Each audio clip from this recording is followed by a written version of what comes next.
Okay, are the Winnipeg Jets contenders for the 2025 Stanley Cup? Now, it's been a long time since I've done a Jets video, and it's also been a long time since I've had an excuse to wear this as a Jets fan. This generally stays in storage these days. This jersey is not in the best of condition. It's been well loved, and it's a Reebok, so that's how it's a Reebok authentic. So it's that old. This is that old that I've had it since 2014, 2015. Had it a long time. Well loved. Love this jersey. I love wearing this jersey. It's very comfy. I just haven't had an excuse to wear it for a while. And as a Jets fan from the UK, it's also very, very hard to catch games live. I do watch the highlights. I do keep I've kept tabs on the team consistently. I do watch the highlights where I can, and I've been very impressed with the team this season. There have been some losing streaks in there, and Eric Comrie as a goaltender. There's been question marks. Is the defence and the team in front of him giving enough support to Comrie when he's playing as backup to Hellebuck? But Comrie's now started to get some wins again.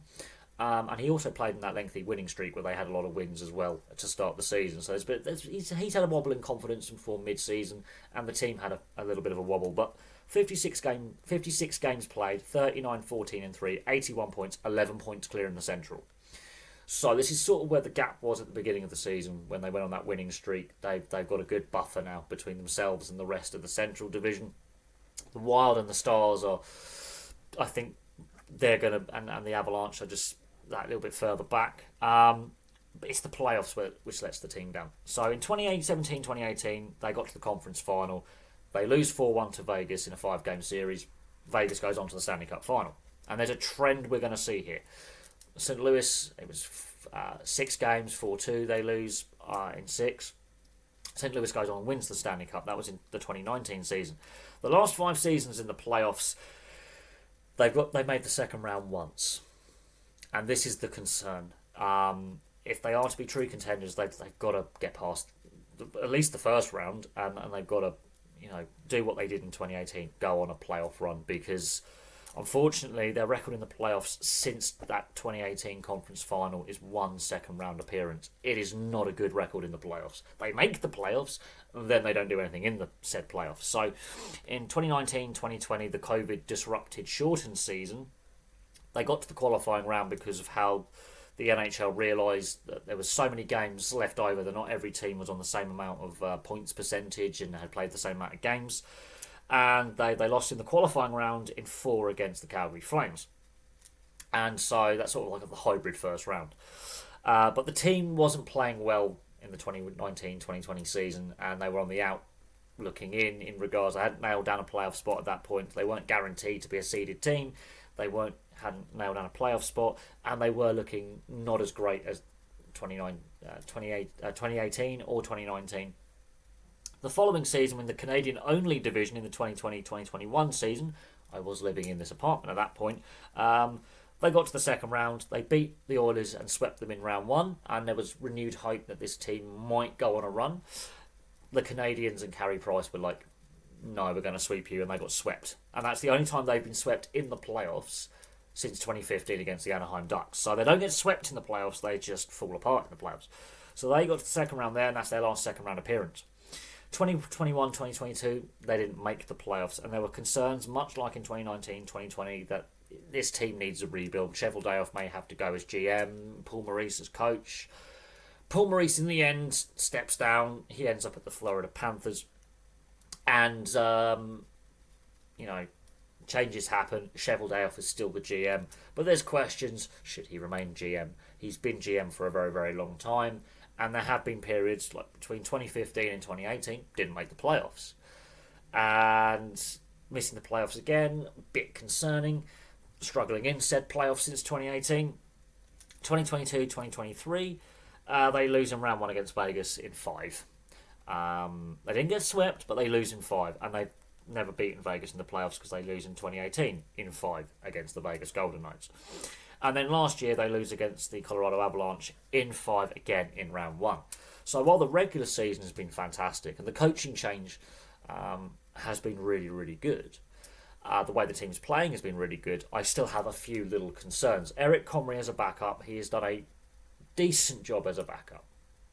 But they're in those losing streaks and the wobbles the team have had this season, his numbers haven't been great. However, he's got some wins. He's not a terrible backup, but he did have a period where he couldn't win a game. And then the defence in front of him were making some very, very sloppy errors. Now, there's no doubt the team had to lose some games. At some point, they weren't going to go an 82-game schedule unbeaten. That is ridiculous. But their record right now is scary. And the way they're playing is scary because they are in a battle for a President's Trophy with the Washington Capitals. So I am getting 2018 vibes. At the same time, back in 2018, did they put too much on Hellebuck as the starter to play the majority of regular season games? Was he too tired come playoff time? Did the team overachieve in 2018? These are all questions that need to be asked. The concern is playoffs. If they can get past the first round and win the first round well, they have a very good chance. They did that in 2018. They went on a run. They just came up against a team that was just on a run themselves in Vegas, who were just playing like men possessed all year. The way the Jets are playing right now, are they expending too much energy in the regular season? Now, you want to end the season going into the playoffs in a good vein of form. Are they peaking again too soon? Do they want to have a winning streak going into the playoffs? Yes. But there's still a lot of games left to play. It's an 82-game schedule. They've played 56. Are they potentially peaking too soon? If they're not peaking too soon, how much more have they got to until they hit their peak? You want to peak in the playoffs, obviously. How much more has this team got to give come playoff time? But the betting odds, if you are a betting person, and I'm not, the odds are we're talking very, very short odds. They're one of the favourites this year going into the playoffs for a Stanley Cup. But the President's Trophy curse, generally the team that wins the President's Trophy does not go on to lift the Stanley Cup. So maybe let Washington win the President's Trophy? Maybe. 2018, it didn't serve them too bad to finish second in division behind Nashville. Nashville didn't get past them. They beat Nashville in said playoffs. And Nashville didn't go on to the Stanley Cup final. Neither did the Jets, but the Jets went further in the playoffs. But as I say, their playoff record hasn't been great. They've missed the playoffs several seasons since 2015. The most recent was in 2022, so not that long ago. They've been close. They've got some decent players on the roster. They've got one of the best goaltenders in the league, and some pretty solid two-way forwards, some pretty solid top pairing defensemen. It's the depth that I'm a little bit concerned about as well, and it's getting over that hump in the playoffs. This is like similar to Toronto in the playoffs, struggling to get out the first round. This has been consistent failure to progress into the latter stages of the playoffs throughout this franchise's existence. And when I say this franchise, we have to go back to the Thrashers as well, who made the playoffs once in their entire time in Atlanta and again get swept in the first round. So there has been a trend with this franchise of this current Jets team of getting to the playoffs and only having one decent playoff run and one hopeful playoffs, which then got snuffed out 4 years ago in 2021.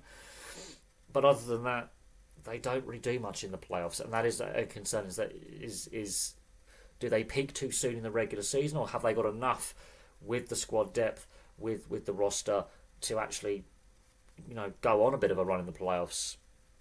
Are they peaking too soon this season? These are questions that people will ask, but I think I'm getting 2018 vibes. I think they've still got a little bit more in the tank. I think the way the team are playing with the confidence and the team chemistry is really good. I think they could be dangerous come playoff time. It's going to be interesting who they get in the first round. And who's the wildcard teams, because the wildcard teams could be interesting. You've got Colorado currently in a wildcard spot. You've got Vancouver currently in a wildcard spot in the West. Utah are on a million and Calgary are a million miles away again from potential wildcard spot. There's some good teams that are struggling this season, partly because of injuries and partly because it's just really competitive in both conferences. It could be very interesting come playoff time who comes out of the West to make the final. But they've got a good record against the Oilers in the playoffs. They swept them last time they met, so they've seemed to get That's a good matchup, but if they get Vegas, it's not a good matchup. If they get Colorado, it's not a good matchup. If they get Calgary, it's not a good matchup because they've had their struggles in the last 5 seasons against these teams, and it's a regular. They get one win and then they don't get the second or the third and take it to Game 7, and they lose in 5. But there we go. Thank you very much for watching. Place your thoughts on what the Winnipeg Jets can do this playoffs, because we know they're going to be a playoff team. It's what they do in said playoffs, and their record is mediocre. And it's got to be frustrating for the hardcore fan base in Winnipeg, in Manitoba. It's got to be frustrating as just a neutral watching the NHL and seeing how certain teams do, that a team who've played this well in the regular season are having struggles in the playoffs when they've got a very good solid roster and they just can't get to that next step. And so it's a frustrating one, and it has been for fans for a long time. But there we go. Place your thoughts in the comment section below, and I'll have some more content for you guys very, very soon.